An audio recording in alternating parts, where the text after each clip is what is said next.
Новиот клинички центар кој премиерот Христијан Мицкоски го најави деновиве ги скара СДСМ и ВМРО ДПМНЕ. За опозицијската СДСМ овој проект е уште еден од лагите на премиерот, бидејќи како што рекоа, во време кога СДСМ ја предложи изградбата на новиот клинички, ВМРО ДПМНЕ ја блокираше во собрание, а сега ветуваат изградба на нов, кој според нив има отворени прашања.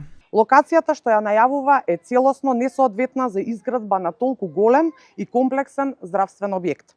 Дополнително, во непосредна близина на овој потек, веќе се планирани други крупни инфраструктурни зафати, меѓу кои и новата зграда на АНБ на државно земјиште. Тоа значи дека просторот не може да издржи толку обемни инфраструктурни објекти. Се поставува сериозно прашање: по кој закон, во каква постапка и врз основа на каква одлука владата директно преговара со приватните сопственици за отстапување земјишта? Од ВМРО ДПМНЕ вратија дека токму Филипче, кога бил министер за здравство, ветувал нов модерен здравствен комплекс, но дека оставил руинирано здравство и сомнежи за корупција. Со СДС и Филипче граѓаните не добија нов клинички центар, не добија подобро здравство, не добија подобри услови за лекување.